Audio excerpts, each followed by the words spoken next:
ನಮಸ್ಕಾರ ವೀಕ್ಷಕರೇ. ಸೊ ರಮೇಶ್ ಅವರು, ನೀವು ಲಾಸ್ಟ್ ಒಂದು ವಿಡಿಯೋದಲ್ಲಿ ಮನೆ ಮುಂದೆ ಮನೆ ಸುತ್ತಮುತ್ತ ಯಾವ ಗಿಡ ಇರಬೇಕು ಯಾವ ಗಿಡ ಇರಬಾರ್ದು ಅಂತೇಳಿ ಕೆಲವೊಂದು ಇಂಥ ಗಿಡಗಳು ಇರೋದು ಬೇಡ, ಮನೆ ಮುಂದೆ ಪಪ್ಪಾಯಿ ಮರ ಆಗ್ಬೋದು ಇಲ್ಲ ಮುಳ್ಳಿನ ಗಿಡಗಳು ಕೆಲವೊಂದಷ್ಟು ಹೇಳಿದ್ರಿ, ಅವು ಮನೆ ಮುಂದೆ ಇರಬಾರ್ದು, ಅವುಗಳಿಂದ ತೊಂದರೆಗಳಾಗುತ್ತೆ, ಮನೆ ಬೆಳವಣಿಗೆ ಕಮ್ಮಿ ಅಂತ. ಸೊ ನೀವು ಮುಂದೆ ಯಾವಾಗಾದ್ರೂ ಸಮಯ ಸಿಕ್ಕಾಗ ಯಾವ ಗಿಡ ಮನೆ ಮುಂದೆ ಇರಬೇಕು, ಯಾವ ಗಿಡ ಇದ್ರೆ ಎಷ್ಟು ಡೆವಲಪ್ಮೆಂಟು ಮನೆಗೆ ಒಳ್ಳೇದಾಗುತ್ತೆ ಅಂತ ಹೇಳ್ತೀನಿ ಅಂತ ಹೇಳಿದ್ರಿ. ಸೊ ಈಗ ತಿಳಿಸಿ, ಯಾವ ಗಿಡಗಳು ಮನೆ ಸುತ್ತಮುತ್ತ ಇರಬೇಕು ನೋಡಿ ಸರ್. ಅದು ಯಾವ ತರ ಅಂತ ಅಂದ್ರೆ, ನನ್ಗೆ ಗೊತ್ತಾಗ್ದಿರ ನಮ್ಮ ಮನೆ ಮುಂದ್ಗಡೆ ಕೆಲವೊಂದು ಗಿಡಗಳನ್ನ ನಾನು ತಗೊಂಬಂದು ಉಣ್ತಾ ಇದ್ದೆ.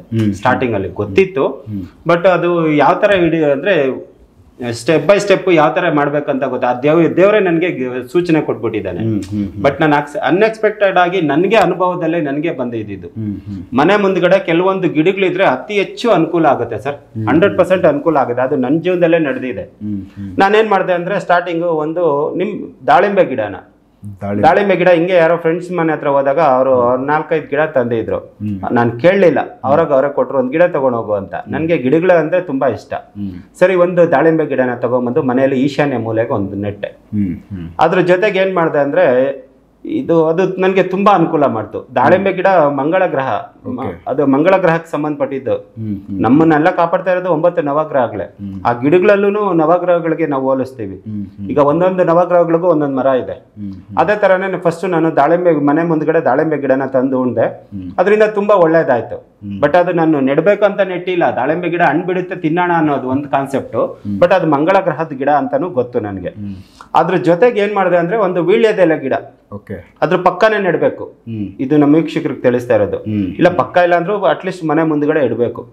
ಯಾರ ಮನೆ ಮುಂದ್ಗಡೆ ವೀಳ್ಯದೆಲೆ ಗಿಡ ಇದೆ ಅವರೆಲ್ಲ ತುಂಬಾ ಚೆನ್ನಾಗೇ ಇದ್ದಾರೆ, ತುಂಬಾ ಸಮೃದ್ಧಿಯಾಗಿದ್ದಾರೆ, ನೆಮ್ಮದಿಯಾಗಿದ್ದಾರೆ. ಬೇಕಾದ್ರೆ ಯಾರ್ಯಾರ ಮನೆ ಮುಂದ್ಗಡೆ ಇದೆ ನೋಡಬಹುದು ನಮ್ಮ ವೀಕ್ಷಕರು. ತುಂಬಾ ದೊಡ್ಡ ಬಿಲ್ಡಿಂಗ್ಗಳು, ಒಳ್ಳೆ ಅಪಾರ್ಟ್ಮೆಂಟ್ ಅಲ್ಲಿ ಇರಲ್ಲ, ಇಂಡಿವಿಜುವಲ್ ಮನೆಗಳು ಯಾರ್ಯಾರು ಕಟ್ಕೊಂಡಿರ್ತಾರಲ್ಲ ಈ ಹಳ್ಳಿಗಳಲ್ಲಿ, ಅವರು ವೀಳ್ಯದೆಲೆ ಗಿಡನ ಬೆಳೆಸಿರ್ತಾರೆ. ಅವ್ರು ತುಂಬಾ ಸುಭಿಕ್ಷವಾಗಿರ್ತಾರೆ. ಆ ವೀಳ್ಯದೆಲೆ ಗಿಡನ ತಗೊಂಡ್ಬಂದು ಒಂದು ನೆಟ್ಟೆ ನಾನು ಅದ್ರ ಪಕ್ಕದಲ್ಲಿ. ಅದು ತುಂಬಾ ಚೆನ್ನಾಗಿ ಬಂತು. ನನ್ಗೆ ಇನ್ನೂ ಒಳ್ಳೆಯದು ಅನುಕೂಲ ಆಗ್ತಾ ಇತ್ತು. ಅದ್ರ ಜೊತೆಗೆ ಒಂದು ದಾಸವಾಳದ ಗಿಡ, ಅದು ಯಾವುದೇ ದಾಸವಾಳ ಇರ್ಬೋದು, ಚಿಕ್ಕದು ದೊಡ್ಡದು ಅನ್ನೋದೇನಿಲ್ಲ. ಅದ್ರ ಪಕ್ಕಕ್ಕೆ ಒಂದು ದಾಸವಾಳದ ಗಿಡ ನೆಟ್ಟೆ. ನೆಟ್ಟಿದ ಗಿಡ, ದಾಸವಾಳದ ಗಿಡ ಯಾಕೆ ನೆಟ್ಟಿವಿ ಅಂದ್ರೆ, ದಿನ ನಮ್ಗೆ ಪೂಜೆಗೆ ಒಂದು 4 ಹೂವು ಸಿಕ್ಕಿದ್ರೆ ಪೂಜೆಗೆ ಕಿತ್ಕೊಂಡೋಗಿ ಇಡ್ಬೋದಲ್ಲ ಅಂತ ಈ 3 ಜೊತೆಯಲ್ಲಿ ಬಂತು. ಪಕ್ಕನೇ ನೆಟ್ಟೆ. ಅದರಿಂದ ಎಷ್ಟು ಅನುಕೂಲ ಆಗ್ತಾ ಇದೆ ಅಂದ್ರೆ, ನಮ್ಗೆ ಗೊತ್ತಾಗ್ದಿರಾನೆ ಅನುಕೂಲ ಆಗ್ತಾ ಇತ್ತು. ನಾನು ನಮ್ಮ ವೀಕ್ಷಕರಿಗೆ ಅದನ್ನ ಹಂಚ್ಕೋಬೇಕಂತ ನಾನು ಇವಾಗ ಈ ಎಪಿಸೋಡ್ಗೆ ನಿಮ್ಗೆ ಹೇಳಿದ್ದು. ಅದರಿಂದ ಒಂದು ದಾಸವಾಳದ ಗಿಡ, ಒಂದು ದಾಳಿಂಬೆ ಗಿಡ, ಒಂದು ವೀಳ್ಯದೆಲೆ ಗಿಡ ಪಕ್ಕನೇ ನೆಡಬೇಕು. ಈ 3 ಗಿಡಗಳ ಜೊತೆಗೆ ಒಂದು ಮಲ್ಲಿಗೆ ಗಿಡನು ನಾನು ತಗೊಂಬಂದ್ ನೆಟ್ಟೆ, ಹೂವ ಬಿಡ್ಲಿ ಅಂತ. ಬಟ್ ಈ ಮಲ್ಲಿಗೆ ಗಿಡನು ಮಂಗಳಕಾರಕ, ಮನೆ ಮುಂದ್ಗಡೆ ಇರೋದು ಅತಿ ಹೆಚ್ಚು ಮಂಗಳಕಾರಕ. ಈ 4 ಗಿಡಗಳು ಒಂದೊಂದು ಗ್ರಹಗಳಿಗೆ ಸೇರಿದೆ. ಮಲ್ಲಿಗೆ ಗಿಡ ಯಾವ ಗ್ರಹಕ್ಕೂ ಸೇರಿ ಇಲ್ಲ. ಆದ್ರೆ ವೀಳ್ಯದೆಲೆ ಗೊತ್ತು ನಮ್ಗೆ, ಲಕ್ಷ್ಮೀ ಸ್ವರೂಪ ಮಂಗಳದ ಗ್ರಹಕ್ಕೆ ಸಂಬಂಧಪಟ್ಟಿದ್ದು. ದಾಳಿಂಬೆ ಗಿಡ ಮತ್ತೆ ವೀಳ್ಯದೆಲೆ ಲಕ್ಷ್ಮೀ ಸ್ವರೂಪ. ಅದಾದ್ಮೇಲೆ ಒಂದು ದಾಸವಾಳದ ಗಿಡ, ಅದು ಕೂಡ ಲಕ್ಷ್ಮೀ ಸ್ವರೂಪನೇ. ಈ ದಾಸವಾಳದ ಎಲೆ ಹೂನ ಬಳಸ್ಕೊಂಡು 21 ದಿನ, ಅದು ಸಿಂಗಲ್, ಅದರಲ್ಲಿ ಎಲ್ಲಾ ದಾಸವಾಳದಲ್ಲೂ ಒಂದು ಸೆಂಟ್ರಲ್ ಒಂದು ದಾರ ಬರುತ್ತೆ. ಅಂದ್ರೆ ಅದು ಮುಂದೆ ಅದನ್ನ ದಿನ ಗಣೇಶನಿಗೆ ಅರ್ಪಿಸಿದೆ ಆದ್ರೆ ಅವ್ರಿಗೆ ಈ ಕೆಲವೊಂದು ಈಡೇರಿಕೆಗಳು ಕೋರುತ್ತೆ, ಅವ್ರಿಗೆ ಬೈಕೆಗಳು ಈಡೇರುತ್ತೆ. ಅದು ಈ 4 ಗಿಡನ ಒಟ್ಟಿಗೆ ಹಾಕಿದೆ ಮನೆ ಮುಂದ್ಗಡೆ. ಅದು ನನ್ಗೆ ಅತಿ ಹೆಚ್ಚು ಫಲ ಕೊಡ್ತು. ಅದ್ರ ಜೊತೆಗೆ ಬೇಕಾದ್ರೆ ಒಂದು ಕಬ್ಬು, ನಾಟಿ ಕಬ್ಬು, ಯಾವ್ದೇ ಒಂದು ಕಬ್ಬು ಇರ್ಲಿ, ಕಬ್ಬಿನ ಗಿಡ ಮಂಗಳಕಾರಕ. ಅದು ಮನೆ ಮುಂದ್ಗಡೆ ಒಂದು ಶುಭ. ಇದನ್ನ ಬೆಳೆಸ್ಕೊಂಡು ಅದ್ರ ಜೊತೆಗೆ ಬೇಕಾದ್ರೆ ಒಂದು, ಕೆಲವೊಬ್ರಿಗಾಗುತ್ತೆ ಕೆಲವೊಬ್ರಿಗಾಗಲ್ಲ ಈ ಗಿಡನ. ಯೆಲ್ಲೋ ಕಲರ್ ಬಿದ್ರ ಬಂಬಿನ ಗಿಡ, ಬಂಬು ಯೆಲ್ಲೋ ಕಲರ್ ಇರ್ಬೇಕು, ಅರ್ಶಿನದ ಕಲರ್, ಹಳದಿ ಕಲರ್. ಅದು ಅತಿ ಹೆಚ್ಚು ನಾವು ನೋಡ್ತೀವಿ ಕೆಲವೊಂದು ಕೇರ್ಲಿಯನ್ಸ್ ಮನೆಗಳ ಮುಂದ್ಗಡೆ ಅತಿ ಹೆಚ್ಚು ಬೆಳೆಸಿರ್ತಾರೆ ಆ ಗಿಡನ. ಹೌದು, ಇದನ್ನು ಬೆಳೆಸ್ಕೋಬಹುದು. ಯಾರಿಗೆ ಜಾಗ ಇಲ್ಲ, ನಮ್ಮ ಮನೆಯಲ್ಲಿ ನಡೆಯಕ್ಕಾಗಲ್ಲ ಅಂದ್ರೆ ಪಾಟಲ್ಲಿ ಇಡ್ಬಹುದು.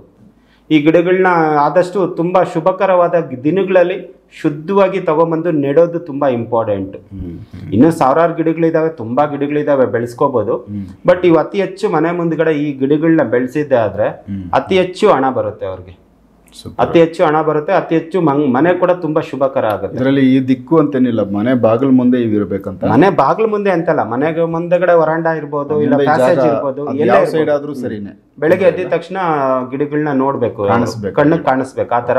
ಮತ್ತೆ ಅವುಗಳನ್ನ ತುಂಬಾ ಚೆನ್ನಾಗಿ ಬೆಳೆಸ್ಕೋಬೇಕು. ಏನೋ ನೆಟ್ಬಿಟ್ಟು ಅದಕ್ಕೆ ನೀರ್ ಹಾಕ್ತೀರಾ ಒಣಗ್ದಂಗ್ ಬಿಟ್ಬಿಡೋದಲ್ಲ. ಅವು ಗಿಡಗಳು ಎಷ್ಟು ಖುಷಿಯಿಂದ ಅವು ಬೆಳೀತಾವೋ ಹಂಗೆ ನಮ್ ಜೀವನನು ಬೆಳೀತಾ ಹೋಗುತ್ತೆ. ತುಂಬಾ ಒಳ್ಳೇದಾಗುತ್ತೆ. ನಾನ್ ಬೆಳೆಸಿದೀನಿ. ಅದ್ರ ಜೊತೆಗೆ ಒಂದು ಮಾವಿನ ಗಿಡನು ಬೆಳೆಸ್ಕೋಬಹುದು. ಕಾಯಿನೂ ಬಿಡುತ್ತೆ, ಮಾವಿನ ಎಲೆ ಮನೆಗೆ ಶುಭಕರ, ಯಾವಾಗ್ಲೂ ಮನೆಗೆ ಯೂಸ್ ಆಗುತ್ತೆ. ಇದು ಕೂಡ ತುಂಬಾ ಒಳ್ಳೇದು. ಮಾವಿನ ಗಿಡ ಯಾರು ಬೆಳೆಸ್ಕೊಳಕ್ ಆಗಲ್ಲ, ಪಾಟಲ್ಲಿ ಬೆಳೆಸ್ಕೋಬಹುದು ಜಾಗ ಇದ್ರೆ. ಇಲ್ಲ ಅಂದ್ರೆ ಇಲ್ಲ.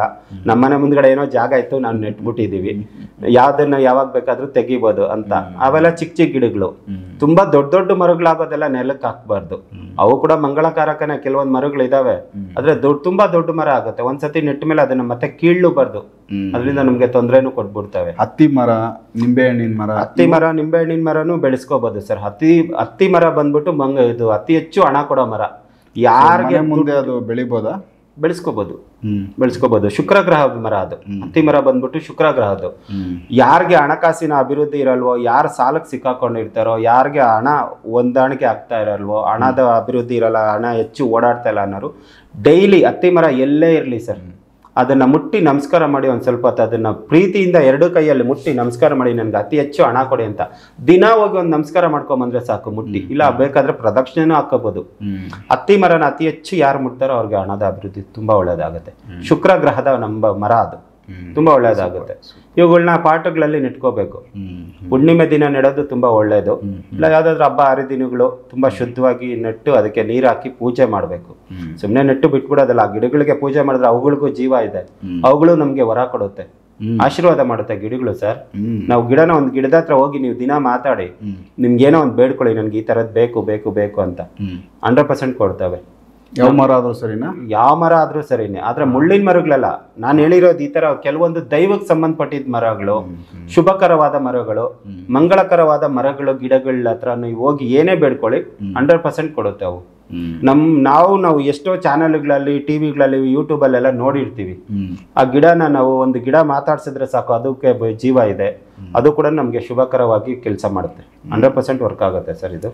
ಸೂಪರ್. ನೋಡಿ, ಯಾಕಂದ್ರೆ ಈಗ ಮನೆ ಮುಂದೆ ಜಾಗ ಇದ್ದವರು ಈ ಗಿಡಗಳೆಲ್ಲ ಬಳಸ್ಕೊಳ್ಳಿ. ಜಾಗ ಇಲ್ಲದೆ ಇರೋರು ಪಾಟಲ್ಲಿ ಆದ್ರೂ ಈ ಸಣ್ಣ ಸಣ್ಣ ಗಿಡಗಳು ಕೆಲವೊಂದಷ್ಟು ಏನು ಹೇಳಿದ್ರು ಅವುಗಳನ್ನ ಬಳಸ್ಬೋದು. ಯಾಕಂದರೆ ಮನೆ ಹತ್ರ ಅಭಿವೃದ್ಧಿ ಆಗಬೇಕು, ಮನೆಗೂ ಅವುಗಳಿಂದ ಏನೋ ಒಂದು ಹೂವನೋ ಇಲ್ಲ ಇನ್ನೇನಾದರೂ ಮನೆಗೂ ಸಿಗಬೇಕು.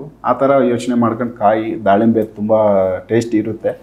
ತಗೊಂಡು ಮನೆ ಮುಂದೆ ಅದು ಬೆಳೆದ್ರೆ ಒಳ್ಳೇದು, ತಿನ್ಬೋದು, ಮತ್ತು ಮನೆಗೂ ಒಂದು ಅಭಿವೃದ್ಧಿ. ಸೊ ಇವೆಲ್ಲ ಒಳ್ಳೆ ಟಿಪ್ಸ್ ಕೊಟ್ಟಿದ್ದಾರೆ. ಅವ್ರ ಅನುಭವ, ಅವ್ರ ಮನೆ ಮುಂದೆ ಅವುಗಳನ್ನ ಹಾಕ್ಕೊಂಡು ನನಗೆ ಒಳ್ಳೇದಾಗೈತೆ, ಈಗ ನೀವು ಹಾಕ್ಕೊಳ್ಳಿ ಅಂತ ಅವ್ರು ಹೇಳಿದ್ದಾರೆ. ಸೊ ಇದನ್ನು ಬಳಸ್ಕೊಳ್ಳಿ. ಜಾಗ ಇದ್ದವ್ರಿಗೆ ಉಣ್ಕೊಂಡು ಇದರಿಂದ ಅನುಕೂಲ ಪಡ್ಕೊಳ್ಳಿ. ಹಾಗಾಗಿ ಈ ವಿಡಿಯೋ ನಾನು ಮಾತಾಡ್ಸಿದ್ದೀನಿ. ನೆಕ್ಸ್ಟ್ ಇನ್ನು ಬೇರೆ ವಿಚಾರಗಳನ್ನ ರಮೇಶ್ ಶರ್ಮಾ ಅವ್ರ ಜೊತೆ ಮಾತಾಡ್ತಾ ಹೋಗ್ತೀನಿ. ಎಪಿಸೋಡ್ ನೋಡ್ತಾ ಹೋಗಿ. ನಮಸ್ಕಾರ. ನಮಸ್ಕಾರ.